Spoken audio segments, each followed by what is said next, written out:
Guys, I made this mistake before. I underestimated Max Holloway at 155 and I found out, okay? I found out. First as a Justin fan and then as a Dustin fan later. So trust me when I say I have learned my lesson when it comes to judging this man. Here's one thing I know for sure though. Charles Oliveira versus Max Holloway is not going 5 rounds. Cause if we are being honest with ourselves on a high level, both of these fighters are just way too dangerous for this to go to full length. Now I know some random guy will show up here and say, oh no man, Max has pillow hands, he cannot finish anyone. Well, maybe at 145, okay, I'll give you that, but that is definitely not the case ever since he made the move to 155. Let's talk about that for a second by the way. When he first moved up to lightweight for that UFC 300 fight against Justin Gaethje, I was very skeptical, let's just say. And honestly, I had all the reasons in the world to approach it from that angle. When Holloway fought Dustin for the second time at lightweight all the way back in 2019, it was a last minute move up and he didn't look terrible or anything, but it really felt like he wasn't a proper 55er. And then UFC 300 happened. I'm not gonna lie to you, as I said, I was one of those people who thought Gaethje was gonna run through Max. Most people believed that at the time, okay? Justin opened as the favorite, obviously. Everyone was saying, poor Max, his legs are gonna get chewed up, he cannot win a war against Gaethje, this could get ugly. Oh boy, just how wrong were we? From the very first round, you could just tell Max fighting at lightweight this time around felt way different than the 2019 adventure he had against Dustin. He looked super fast, Gaethje was moving in slow motion compared to him basically. Crucially for Max, his punches and kicks seemed to have at least a little bit of extra pop even in the beginning of the fight. I mean, we all know this dude is one of the best volume strikers in the history of the UFC. So when you add that extra bit of power he got in lightweight as opposed to 145, he became extra dangerous. I absolutely love my boy Justin, but I'ma call it like it is. Max was outclassing a natural lightweight that night with ease, and by the end of round 1, he broke Gaethje's nose with a beautiful spinning back kick. From that point on, Justin was fighting with his mouth open, he was getting slower and slower. What can I say, man? Max destroyed him slowly but surely. If I remember it correctly, Gaethje himself said it after the fight that he thought Max would be much slower, he expected a war. Instead, he got someone who was patient, fast, and was picking him apart from the outside.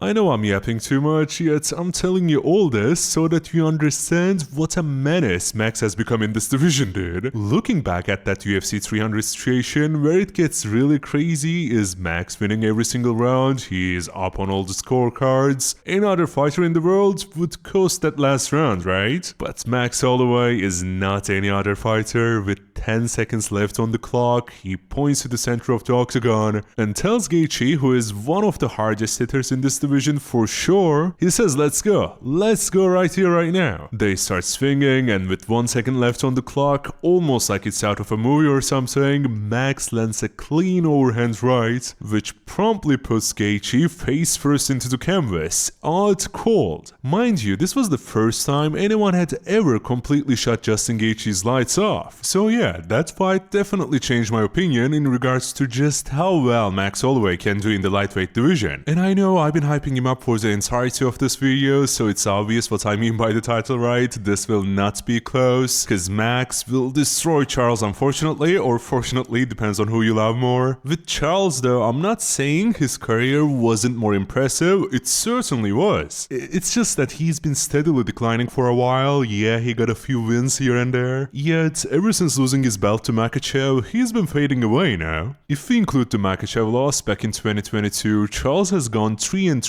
in his last 6. I know it doesn't feel that way since he's coming off a win against Gamrot and seems to have some sort of momentum, but the reality of the situation is quite bleak. Look, I'm not gonna disrespect the dude, he's got the most finishes in UFC history, the most submissions in UFC history, and the most bonuses as well. Charles is beyond legendary and nobody can take that away from him. Still though, let me be real with you. Aside from Oliveira's recent performances, here is where it gets really rough for Charles against Max. Every single time Charles Charles faces someone who pressures him heavy and doesn't give him the time to work his magic on the ground, or him hurting the guy and then getting a choke in or something, Charles honestly falls apart. The same story happened with Topuria, with Armin, with Makhachev, and now you're telling me he's gonna fight the most relentless volume striker in the UFC history with rather good takedown defense too? Let me remind you, Max is the guy who holds the all-time record for significant strikes, and nobody is even within 1,000 of him, you know? Especially against someone like Charles in lightweight, the Blessed Express is just way too fast. I know calling it lighter man's skill is kind of a meme nowadays, but I really don't see Charles being able to keep up with the output that will come from Max, nor his speed. Unless somehow, someway Oliveira gets into those clinch positions he loves and excels at, he's not gonna be a threat to Holloway whatsoever. I don't care if you believe this or not, cause you will see, okay? When it comes to the grand game, I'm not saying Max is an insane anti-wrestler, but the takedowns by Charles has always been a hit or miss. Not only that, most of the time he doesn't even game plan around his grappling anymore. I mean, we all saw what he did against Topuria, right? Now look, I'm not gonna sit here and tell you Charles has zero chance, because that would be nonsense and just flat out wrong. If there's one way I see Charles winning this fight, it's through the clinch, as I said. If he can get in close, dirty box a little bit, and from there either drag Max into a scramble or take him down or even pull guard. Basically just get this fight to the ground by any means necessary, because that's where Charles is the most dangerous man on the planet, right? We've seen him pull off submissions out of nowhere in such crazy positions that nobody else could. But here's the problem here, guys. He has to get there first. And getting there means walking through Max Holloway striking to close that distance, and I just don't think he can do that for long enough time without getting hurt. Max will keep the distance, be really hard to touch, and he'll be throwing kicks, spinning kicks, leg kicks, his jab and boxing don't even need to be discussed at this point. So yeah, where I'm getting at with all this is 9 times out of 10 in this matchup, Max goes out there, pops the jab, keeps the distance, punishes Charles pushing in, and as crazy as it sounds, man, Max probably knocks Charles out. Now, calm down, that's my take, I wanna hear yours too, comment those down below. For some reason, man, I'm just not looking forward to these cards as much as I thought I would, especially during the big New Year's break. I was starving for more UFC. At least looking onto the future, these rumors of Hamzat versus Yuri or the next Topuria fight sound absolutely crazy, so that's good. As for today, I hope you enjoyed my rambling about the UFC stuff as usual, and please subscribe for more. Take care of yourself, I'll catch you next time, cheers.